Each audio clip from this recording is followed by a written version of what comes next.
All right, as we get started today, we're going to start with exercise 22 at the top of page 20. Go ahead and turn there and follow along. I'm going to talk through the explanation at the top and refresh your memory on some things about car insurance. Now, some of your older classmates in ninth and, maybe not ninth grade, but 10th grade for sure, have started getting driver's permits. Oh boy, 11th and 12th graders driving, some of themselves driving. I know his sister went and got, oh man. So things are definitely getting more dangerous on the roads, and the car insurance companies know this, right? And here's the deal: if you get in an accident, number one, you don't want to have to pay to get your car fixed. You want someone else to pay for it. But also, you are required by law to have car insurance. It is a crime to not have car insurance because if you hit somebody, you have to be able to pay for their damages, and nobody has that kind of money. So the government just made a law: you must have insurance. There are three different kinds of insurance. You'll notice them here. I'm going to write them on the board as well. But the most important kind, the kind that's required by law, is called liability insurance. Have you ever heard that term before? Not even necessarily talk about insurance necessarily, but liability. Liability means it's your fault, right? For instance, if Scott's being stupid and it's like chucking rocks up in the air, all of a sudden one, hits Lana in the head and she goes to the hospital. Well, it's his fault. Who should pay for her hospital bill? Her parents? No, Scott. Make that man pay, right? It's his fault, okay? Well, similarly, if you're driving and you hit somebody, it's your fault. You're liable to pay.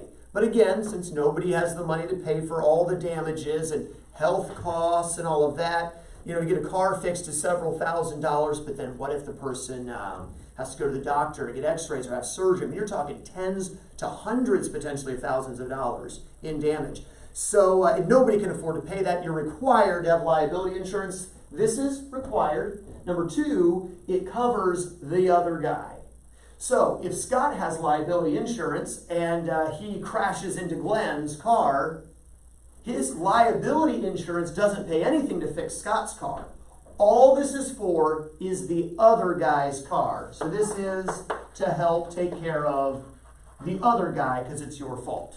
Now, he may want to cover his own car. He may want to get his own car fixed too, for instance. And by the way, if you have an auto loan, meaning the bank owns your car, you don't own it yet, you're still paying the bank, you're paying the bank to let you drive your car, then you have to have something called collision insurance. They also recommend having some sort of depreciation coverage. Gap insurance is what it's called. I usually decline that. But anyway, I don't drive new cars either. If I drove a new car, I'd have to drive a used car. Usually all the depreciation is already taken care of. But anyway, collision insurance. This takes care of your car. So if you have collision insurance, and you get in an accident, then your car is taken care of. If you don't have collision insurance, any repairs you want to make to your own car, you got to pay yourself. Okay? Which is a bummer. But now for me, you also know the car I drive, the tan / gold / champagne / brown / whatever color they want to call it. Anyway, well, that car is a 2008. All right, it's now 2021. So it is the year you were born? It was born the year where you were. Both of us. Man, that's an old car. All right, so, we're talking 12 to 13 years old, right? Now, for a car, that's old. For little kids, that's young, but 12 to 13, yeah, see? Anyway, but for a car, 12 to 13 years old is pretty old. Now, it only has not even 110,000 miles on it. So, as far as mileage, it hasn't been driven that much. It's still in pretty good shape. Engine looks good. Everything runs really well. I'm looking to sell it, by the way. But its value at this point, if I sold it, I'd get about $4,000 for it. If I crash it and I try to get it fixed, it'd probably cost more to fix anyway. And to me, it's not really worth paying $50 a month to have this insurance. If I get in an accident, you know what? I'll buy a new car. We'll roll with one car for a while. But my wife's car, that is our number one car. Like, that, the minivan, I may not like minivan, but I have to have minivan. So, believe me, I've got collision insurance on that thing, okay? Because if that thing went down, I've got to have some sort of coverage to get it fixed, put me back in a rental car in the meantime, all that fun stuff. Okay, so collision covers your car. This is in case of accidents. This is in case you crash into a light pole, collision, crash into a tree, collision, crash into deer, collision, you collided with something, okay? Those of you who live out in the country, you know the reality of crashing into deer, your car is never the same again, okay? Sometimes, though, you're not even driving, and bad things happen. For instance, hailstorms, people throwing rocks, burglars trying to break in and steal tailgates. People, for those on YouTube, one of our students has a truck out in our parking lot. Another of our students, when he left, was a good friend of his, and as a prank, he swiped the tailgate off of his friend's pickup truck. Anyway, so that made waves left yesterday afternoon when the other guy got out and discovered his tailgate and 2 chairs were missing. He didn't care about the expensive tailgate, but the really cheap chairs he was really bummed about. Anyway, but theft happens. Somebody sees something in your car, maybe you leave your phone in there and just smash the window and break in and try to get the phone out. Maybe somebody just outright steals the car and the police can't get it back in any amount of time. Those are not collision driving accidents. That's covered by something called comprehensive insurance, comprehensive coverage, and that covers non-accident damages, okay? A flood comes through and floods out your car and you have to get everything on the inside replaced, or they total the car is what it means. They just say, it's worthless, throw it out, we'll buy you a new one, or we'll give you money toward a new one, whatever we think your car was worth. Is actually kind of how that works. But to comprehensive insurance. Now, I do have this on my gold card, partly because I park here in this neighborhood. And just being in Columbus, Phoenix City, you never know what's going to happen. Randomly at night I hear gunshots. Yeah. And I don't even live in a bad part of town. Mm-hmm. What goes up? Bullet must come down somewhere. Be my luck, goes through the roof of my car. And I want something to fix that. Okay, so comprehensive insurance, that covers all the other stuff. Now again, you pick and choose what kind of coverage you want. You might say, for instance, as I did, all right, I have to have liability.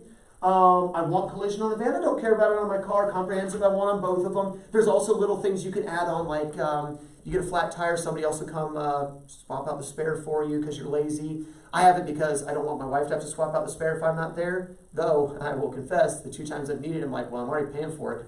Can you come put the spare on? Because I'm lazy. Let them do it. Pay for roadside assistance, what it called, or you run out of gas, roadside assistance, or you need a tow somewhere. So all kinds of little extras. But these are the main 3 things you would get coverage for. With all of these, though, you remember with homeowners insurance, we talked about something Joshua called a deductible. That's you pay the first little bit. For instance, my dad parked out behind a softball field at one point. Nobody was on the softball field, just empty softball field, parked out behind the home run line. Well, some guy decided, hey, I feel like hitting home runs today. So he gets a buddy of his, and the buddy's tossing the softball up, and he's just cranking him out, and one of them smashes my dad's windshield. Now, you could argue the guy who hit the softball is liable, and if he'd been a really good guy, he would have gone to my dad and offered to pay for it. But he wasn't a really good guy, and by the time we got to the car to discover the windshield was smashed, he wasn't there anymore. We don't know who the guy was, because he was just one of the guys out there. Technically, it's my dad's fault for parking in an area that could result in damage. Well, the deductible on my dad's insurance, you can set your deductible to be like $250, $500, $1,000, $2,000. How much do you want to pay up front? Well, the more you pay up front, the lower your insurance costs are, right? Because every month, paying that car insurance, right? Most people don't want to pay a whole lot. So like, you know what? I don't think anything's going to happen to my car. Let's set the deductible up there. So let's just say my dad's deductible was only $500 though. Well, it doesn't even cost $500 for a new windshield. So the insurance company ain't paying anything for that. It would have been comprehensive, but the deductible was more than what he would have had to pay. So the insurance company didn't even get involved. But if somehow the softball had hit off the windshield and caused a chain reaction, the entire car imploded. Okay, and so now it's going to cost, $3,000 to structurally repair the entire vehicle somehow. I mean, maybe a really big softball, okay, or really weak car, I don't know it. Well then, okay, $500 deductible, okay, dad pays the first $500, everybody, the insurance company pays the other $25. Does that make sense? So it's just like homeowners insurance with a deductible. You pay the first upfront amount after damages, and then from there. Exception, somebody else hits you, their liability pays everything. I've been in 2 car accidents, both times the other person hit me, And so both times they've paid for my medical care, they've paid for my car to get fixed, they've paid for me to have a rental car, they've paid for my pain and suffering. Several $1,000s for the emotional trauma. Yeah. And but anyway, that's what your liability goes to. Now here's the deal. After you get in an accident, insurance rates go up because now you're more of a hazard. So if you cause an accident, I should say, if you cause an accident, you're going to notice your insurance rates go up. Unless you have accident forgiveness from Allstate. But you know how you get accident forgiveness from Allstate? You pay more every month to have that perk. For $30 a month, you can have accident forgiveness. The point of accident forgiveness is to keep my rates from going up. So I'm going to pay a higher rate to keep my rates from going up? No, I don't think so. Because Nationwide, which is my insurance carrier, they also offer accident forgiveness. I'm like, well, yeah, sign me up. And I'm watching the calculator. I'm like, $20 a month? On check. I don't need accident forgiveness. I'll just try not to get in an accident. So anyway, questions on what this little blurb talks about there. Let's run over the blurb again real quick by way of review. Auto insurance pays for damages caused by car accidents. Liability insurance covers damages to the other person's car and is required by law. Collision insurance covers the policyholder's car. There's a term I forgot to mention. You take out an insurance policy, you're a policyholder. Okay, so the policyholder's car. Comprehensive insurance covers damages caused by non-vehicular accidents, such as theft, vandalism, source falling trees. Okay, there we go. I didn't mention that one yet. Deductibles apply to collision and comprehensive insurance coverage. All right. Questions at all on the basics of car insurance? We remember learning all this stuff. Yes, sir. Well, I don't know if it's on that, but like on number 3 it says a percent. Well, I mean, that's asking something you've already learned in this class, percent of increase, decrease. Remember change over original? That's all that's asking, yeah. All right, so let's see how you do. Exercise 22 there at the top of page 20. Go ahead and get started.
Let's go and take a look at this together. And it says Sarah Gillenwater bought a car and got all 3 types of auto insurance, which is pretty normal. She pays an insurance premium of $147 each month for car insurance. How much will she pay in a year? Now, if she's young, and maybe it's a really nice car, that's probably why her premium would be that much. She's got a little bit more of an economic car, and she's a little bit older, which it's actually going to address later. Insurance rates can go down. When she gets married, insurance rates would go down. When she has a child, insurance rates go down. All kinds of things that car companies think, okay, you're going to be more responsible. But if she's 18 years old and she just bought a Corvette, okay, all right, or maybe parents gifted her a Corvette. Okay, you're talking high insurance premiums. You're young and stupid, and you have a really nice sporty car. Now, if she were a guy, it'd be even higher, because they think girls are going to be less stupid than guys. Statistically, that's true. Now, there are some really stupid girls out there, and there are some really mature guys. But across the board, guys, let's face it, we tend to be more stupid. That's why people like us randomly steal tailgates, okay? Because we're stupid, okay? I have to send this video to Dalton. Anyway, so she pays $147 a month. How much will she pay in a year? Well, technically, you don't have to know anything about car insurance to do this problem. But Scott, what did you get for your answer? $1,764. Good. $1,764 is correct. And now on the surface, you're like, man, that's a lot of money to pay every single year. Well, but think about it. You get in a car accident that causes $30,000 worth of damage and bodily injury. You're going to be really thankful you ain't paying $30,000, right? You've paid $1,000 a year for maybe a few years. You're going to come out on top there. So definitely good. All right, next thing. Sarah's deductible is $500. If a hailstorm damages her car and she goes to the shop for repairs costing $746, how much does she save by having comprehensive coverage? Scott? $246. Good, $246. She paid out $500 deductible, and then the insurance company paid the other $246. All right, then the next one. When Sarah turns 25, her monthly premiums will go down to $117. What will be the percent of decrease to nearest whole percent? I already mentioned it, class, but what's the formula to find percent of increase or decrease? Change over. Good, Joshua. Change over original. So the change here, Scott, was $30. put that over the original 147. 147, and then did what the fraction bar says to do. You divided, rounded to the nearest whole percent, it is 20%. 20% decrease. Very good. All right, did we get all 3 of those correct? I just missed number 3. Number 3, what did you do 30 divided by 147? No, I did 130. 130. Yeah, it was. Just subtraction error. Forgot the 1 minus 1 is 0. All right, so you got $30 change over the original 147. All right, questions on that? All right, we'll talk more about car insurance in the next practice exercise, but for now, go ahead and pass those in. Take out your homework, turn to page 398. Page 398. And Lonnie, you said you got them all correct, right? Okay, just a little behind Scott there. One of these days you won't catch it. All right? All right, page 398. And you did numbers 1 through 9 in the homework section. You also did numbers 13 through 17 on the previous page, page 397, which we'll look at here in a moment. But let's start on page 398. Right, there's the 1 through 9, and should have finished those in class. Good, the 13 through 17. Somewhere, there it is, there's the 1 through 9, and the 13 through 17 I believe you had done in your book yesterday. Yes, very good. All right, and then Joshua, 1 through 9. That's right, 9, is that 9? Yeah, okay. And then 13 through 17, sí, correcto. Mundo, or whatever it is. All right, let's take a look. Number 1 from the homework. Expressed in terms of individual events using probability notation, the events are dependent. What does it mean if events are dependent, Lana?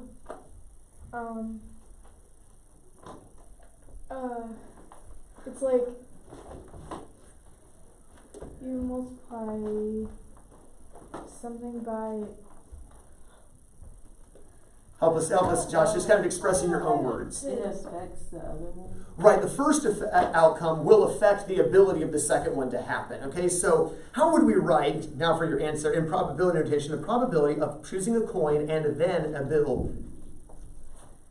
P parentheses coin times B, parentheses bill after coin. Good. Probability of coin times probability of bill after coin. What about dog and cat? Scott? P parentheses dog times B parentheses cat after dog. Very good. And I'm not sure quite what the situations are there, but for the sake of time, we won't make anything up. All right, number 3, express each probability as a reduced fraction, which is what we always do, as ratios, as I say. Each of the 5 letters of the word deeds is written on a separate piece of paper and placed into a hat. 2 letters are randomly drawn from the hat, one after the other, without replacing the first. If there had been replacement, these would be independent. But since there's no replacement, they are dependent. What is the probability of drawing first a D and then an E? Joshua? 1 to 5. Good, 1 to 5. We've got a probability of 2 to 5 on the D. Then we're down to only 4 letters left in there. And 2 of them are still E, so that's a 2 to 4 probability of E. And since it's an and, we're going to multiply. Of course, the 2's cancel with the 4, leaving us with a 1 to 5 probability. What about the probability of a consonant, then a vowel? Lana? 3 to 10. 3 to 10 is correct. Again, you're going to have 3 to 5 and then 2 to 4, which ends up giving you 3 to 10 when you multiply. And then the probability of back-to-back vowels. Scott? 1 to 10. Again, it's going to be 2 to 5 and then 1 to 4 for the next vowel. Did we get A, B, and C correct on number 3? Got them all? All right, number 4, the days of the week are written on separate papers and placed into a hat. 2 papers are randomly drawn, one at a time, without replacing the first. Again, if there were replacement, these are independent. There is no replacement, these are dependent. What is the probability of drawing Wednesday, then Sunday? Joshua? 1 to 42. 1 to 42. What's the probability, letter B, of 2 days starting with T? So in other words, Tuesday, then Thursday, or Thursday, then Tuesday. Lana? 1 to 21. 1 to 21. What is the probability of 2 days not starting with S? Scott? Letter C. You don't know. No. You have a question mark? You can't read your writing. No, I had so much work that I skipped that one. Oh, shame and humiliation. Joshua, let's come back to you for letter C. 2 days not starting with S? 10 to 21. 10 to 21. Let's go back to Scott for redemption. What about Monday and then anything other than Monday? 1 to 7. 1 to 7. All right. How'd you get? Which one? On letter D? Yeah.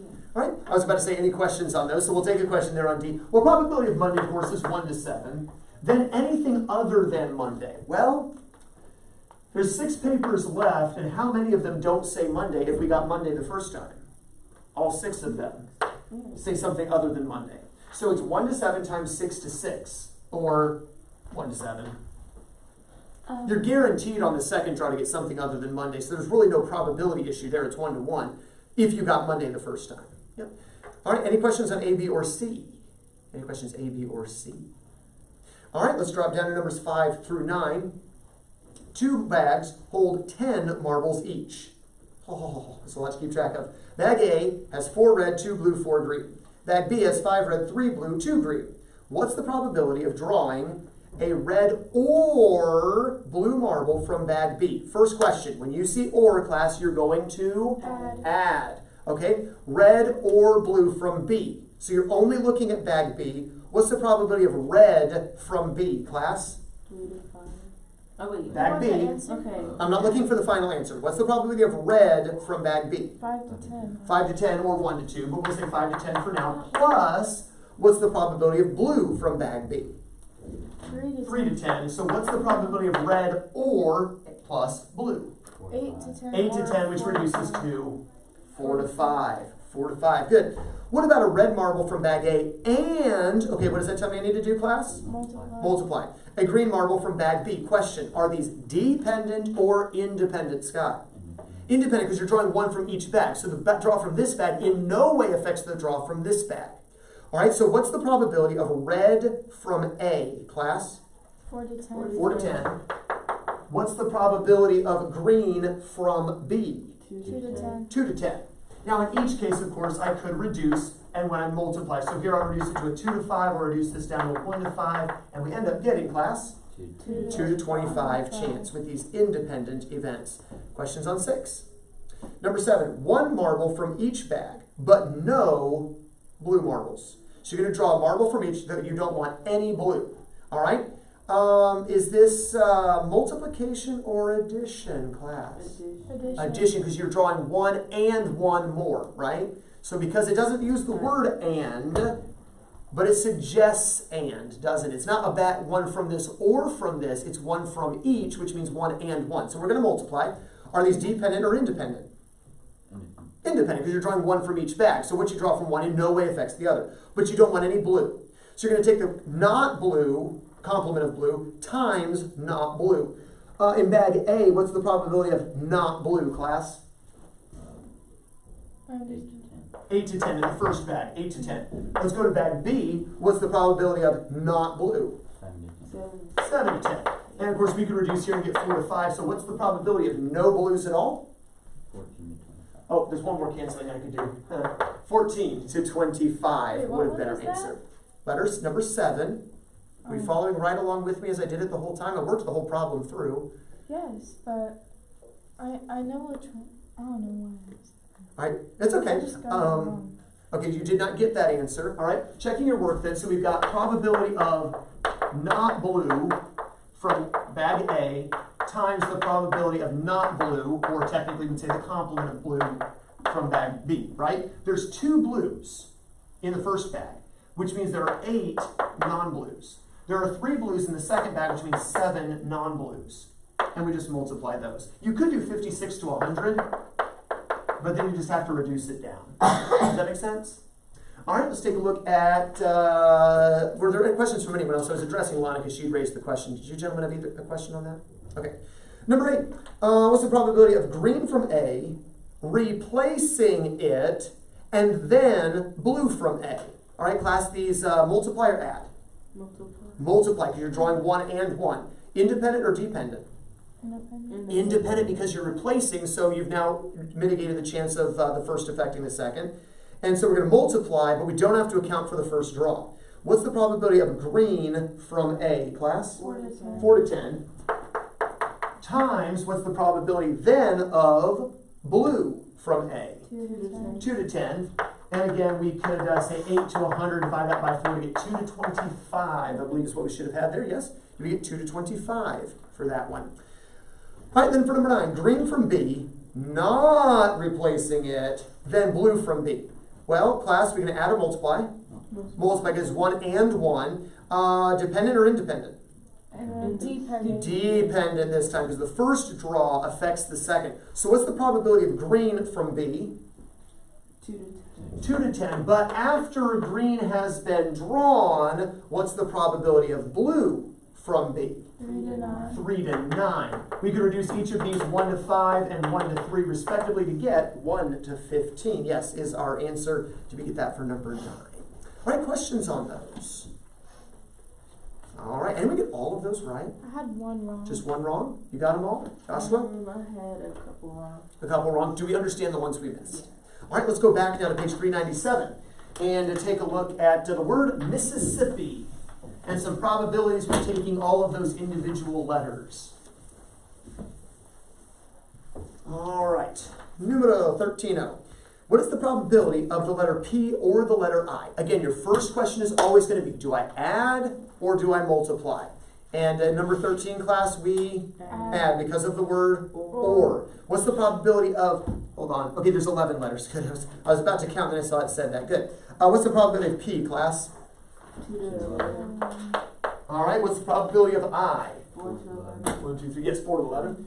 And you said since it's or, we're going to add, so what's the probability of P or I? 6 to 11. 6 to 11. Number 14. M or S or I. Class, we're going to add or multiply?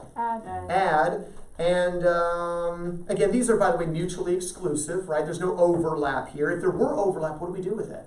Subtract. Subtract, right? If there's ever any overlap, we would subtract that, but there wasn't any. So M, class, is 1 to 11. 1 to 11. S is 4 4 to to 11. 4 to 11. And I is 4 4 to 11. So what's the probability of M, S, or I? 9 to 11. 9 to 11. Good. Questions on that? Number 15, the letter P, replacing it, and then selecting an S. So multiply or add? Multiply. Multiply. Dependent or independent? Dependent.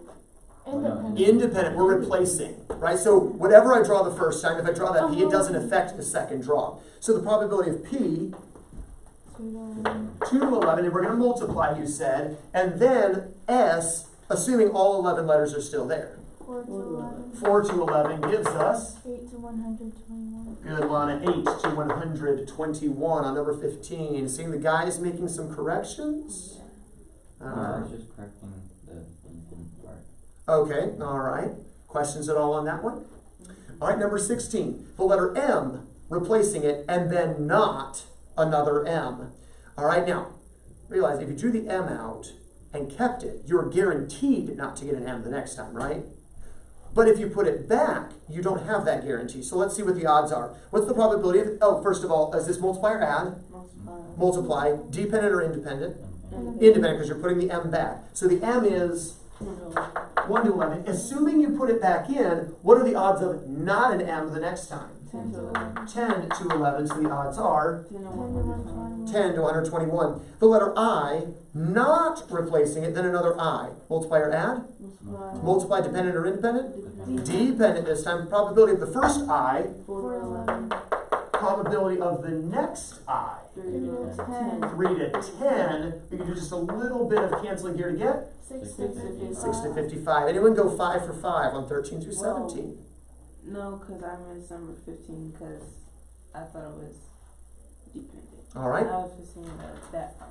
All right. Questions on any of those? All right. Turn over to page 399 now. Page 399. We're not going to take time to do numbers 1 through 4 on paper, but it says probability of bowl or plate. Class, what do we get?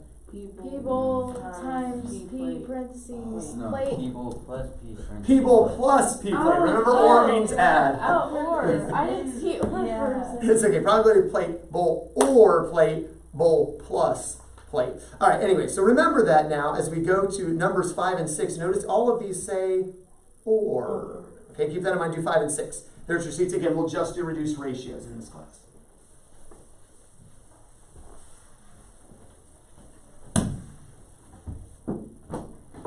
Five and 6. That means multiply 5 and 6. Did I say and? I don't know. Anyway. Just kidding. Don't you?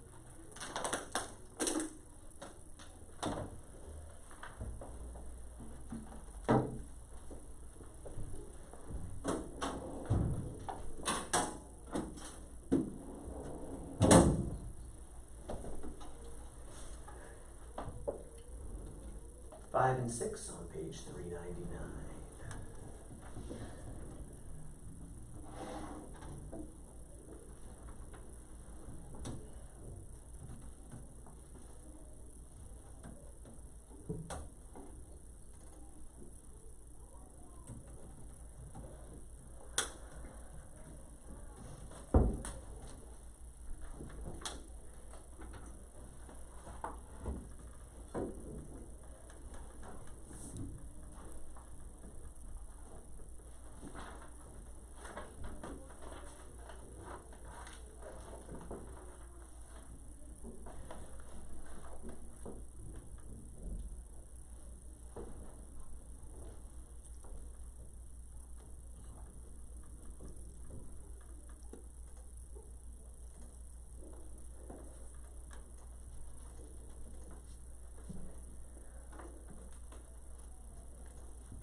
let's go and take a look at these together. I'm going to go and give you the answers, and then if there's any questions, we'll take those for sake of time.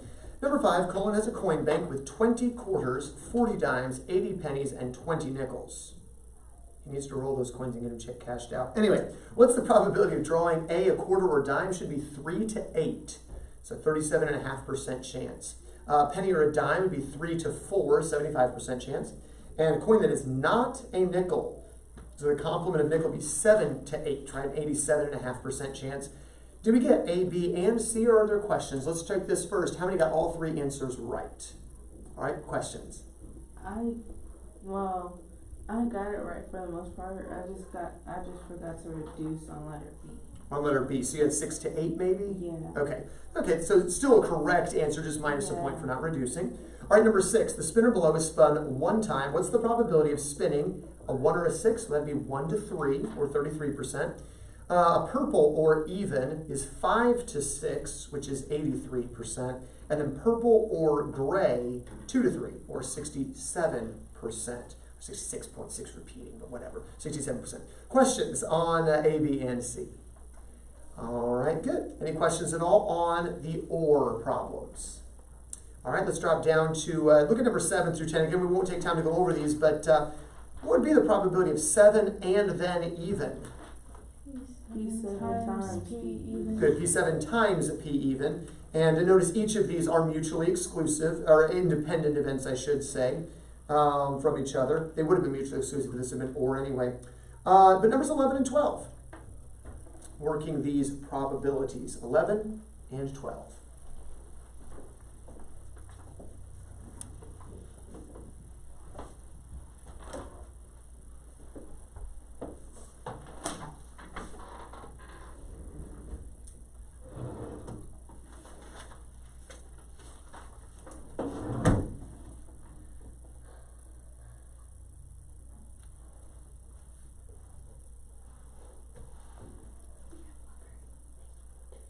Tuesday, yes.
Well, across from your Spanish room, so another Spanish room.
Filling to approximately 6 ounces. Half full would be 8 Why? This is about to say something. I'm about to make a chemical reaction. Awesome. Or It's just, called a drink mix. yeah. Chemical reaction. Yeah.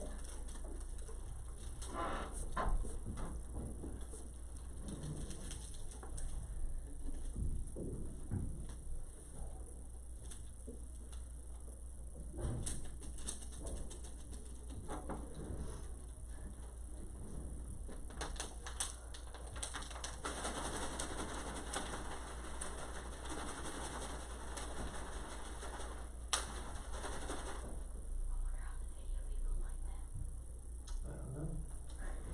Main thing is it releases gases. Chemical reaction. Wish I don't drink the gases. Yeah.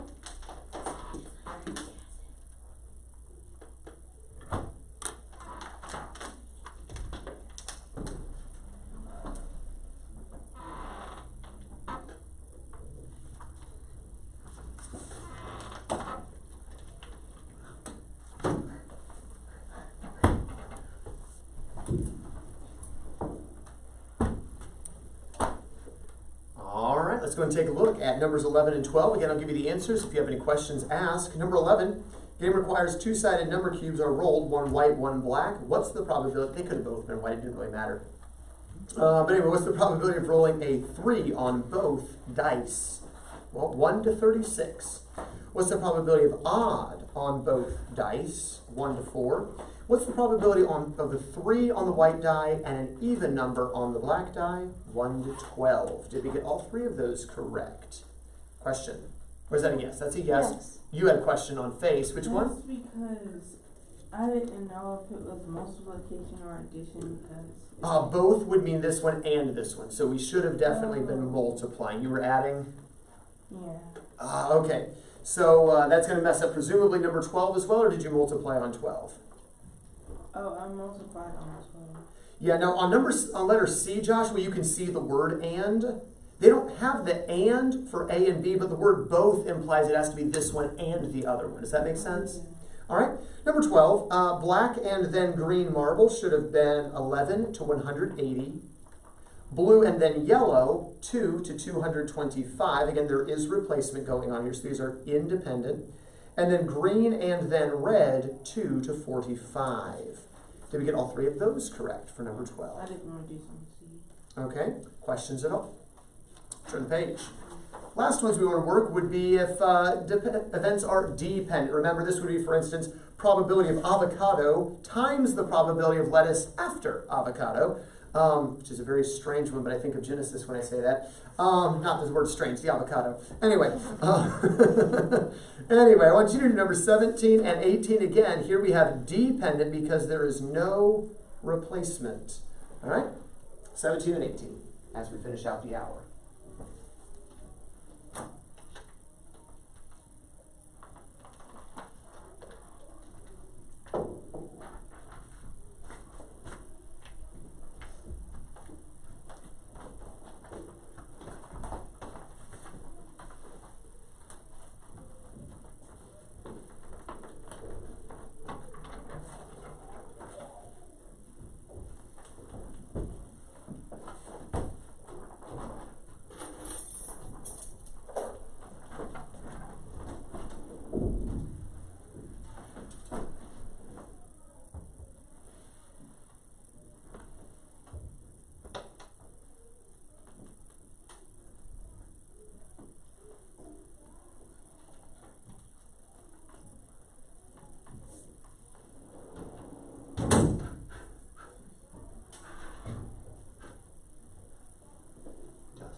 What? The one on your CD player? CD player. I have a What? CD player. What is that thing? It's my Bible. Oh. From this angle, it looks like a CD player. Oh, I can't read the He doesn't words. recognize the word of God when he Well, sees no, I it. can't read a word. Heathen. I'm just picking on you. No, I don't have very good eyesight. That's a Copy spelling words or something, boys. Copy spelling words. Oh, that last round of spelling quizzes, oh my. With who? Wait, name. I'll read an 86. That's a B. That's a B. Shame. That means you missed 3 things. No, I got spelling errors. On a spelling quiz, yeah. Shame. My last one I got 100. We need more of those. Yeah. Like the first couple weeks on it.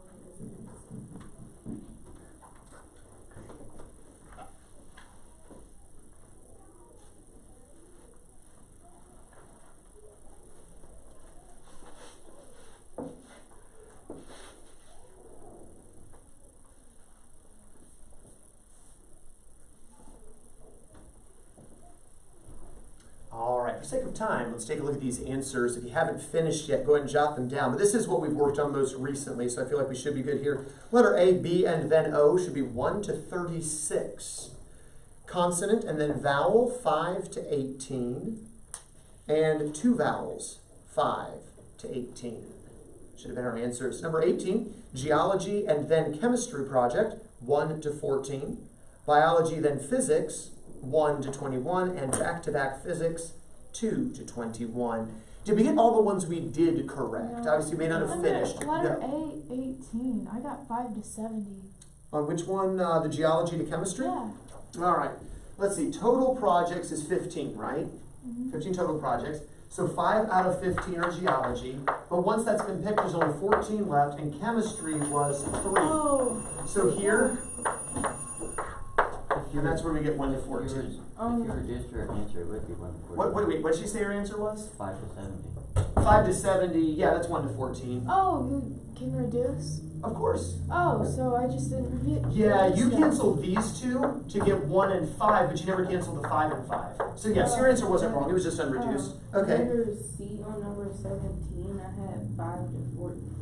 Okay, so there's 9 letters, 2 vowels, right? So there's 1, 2, 3, 4, 5 vowels out of 9. So that's a 5 to 9 the first time, but only a 4 to 8 the second time, right? Yeah, I Because think you've already so. drawn one of them. For some reason, I put 8 on the first one. Ah, okay. All right. Any other questions, 17 or 18? Any questions there? All right, your homework for this evening, or for the weekend, I should say, is page 401. Homework 1 through 17. Page 401, do the homework, numbers 1 through 17. Take a look at that in our next lesson. And you are dismissed. Have a wonderful weekend. Oh, God.